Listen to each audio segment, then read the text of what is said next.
This week I'm going to go over cardio tips on how to improve your condition for BJJ, so you don't get smoked on the mat. And I think the first one's fundamental. It's not something that I'm going to really help you out with, but you have to address this with your coaches so they can improve this. If you're someone who just like you're super tense all the time, like it doesn't matter what strength and condition programs you could do. You could have good strength and condition. You're going to feel smoked. You're not going to have good gas in the tank. And usually what that seems to me is that you don't have good fundamental technique, and you have to learn and understand when it's time to apply a lot of tension and strength and when it's time not to apply those tensions. Again, I'm not a jiu-jitsu coach, so I can't really help you out with that. But if that sounds like you, and if you don't address it, all the tips I'm going to give you probably won't be very helpful. So just do a little self-reflection. If that's you, talk to your coach this week, and then watch the videos every week. You will improve your condition, and if you follow your coach's advice, you'll stay longer on the mat. Hey guys, how to build a gas tank for Jiu-Jitsu tip 2. And this one is build an aerobic base. And everyone kind of goes to hit really quick. But you need to build the base first. And if you don't, that's your first step. And easy to keep, but building an aerobic base is going to give you better endurance. It's going to give you better recovery. You'll have faster recoveries in between your training sessions and even in between rounds. Your heart rate will be able to drop faster, so you can do more rounds without taking breaks. So just remember, if you choose to just do hit and not build an aerobic base, it's kind of like trying to do flying arm bars, but you don't even know how to do an arm bar. Like sitting back for heel hooks when you can't even pass the guy's guard. You need to build a foundation of aerobic training, and that is building aerobic training first before you get into the hit, the sprints, all the high intensity stuff. In the next video, I'll go over how to do this type of training. So to build the aerobic base, we have to understand that this is a low, moderate intensity workout, right? So it shouldn't feel super hard. It's usually you're training at about 60 to 70% of your heart rate, or you can think of it like this, like you're doing the exercises, but you're not gasping for air. And the reason for this, if it's too intense, you can't build your aerobic can't build your aerobic base. Your body needs to be able to fully pump the heart and push all the blood out of the heart. It also needs your blood pressure to be on the lower side for the adaptation of aerobic training to occur. So if you're going too intense, you're not going to really build this aerobic base. If you don't go intense enough, you probably won't build it either. So again, try to keep your heart rate between 60 to 70%. So for most people, if you keep your heart rate between maybe like 120 to 150, you're probably in a good space. So in the next video, I'm going to give you some examples of how to structure these workouts. All right, here's how you would structure some of these workouts.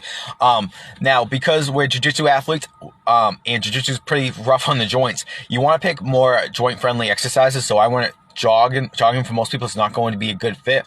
So I like the air bike or bikes, or I like the row machine a lot. Even like incline treadmill walks. I'm a huge fan of like sled pushes and sled drags. The best bang for your buck would be doing exercises that are cyclical, where you're repeating the same movements. Maybe jump rope if you can control your heart rate to a certain point. So those are going to be the best exercises. Now, you want to do this for between like 30 and 60 minutes. And from a boredom standpoint, I like to do these in circuits. So for example, you might do 2 minutes doing a sled drag, then 2 minutes on the air bike, then 2 minutes on the rower. You might repeat this for 30 minutes. And to make it a little more engaging, because it isn't the funnest style of training.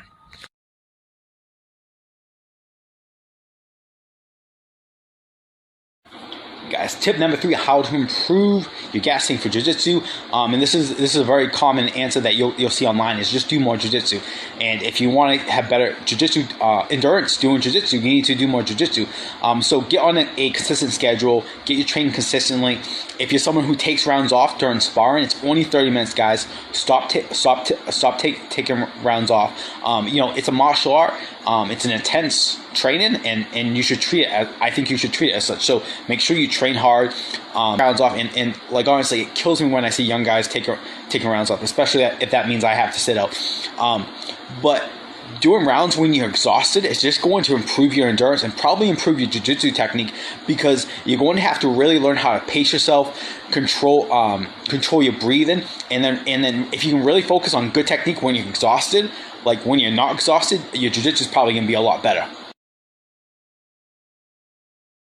Hey guys, here's tip 4 on how to improve your gas tank for BJJ. I'm gonna talk about strength training, and just think of it like this, guys. Is if you're kind of like a weaker person, every technique, even if you're not using like a ton of strength, a ton of force, is a percentage of your maximum strength you have. Now, if you get stronger, now you're using a smaller percentage of your max strength. And when you do that, your heart rate won't go so high, you won't get tired as fast, you won't get fatigued as fast, and because of that, when in between rounds, you'll be able to recover a lot faster versus a weaker guy. So if you're someone who doesn't strength train, or if you're just on the weaker side, strength training is going to help you from that standpoint big time.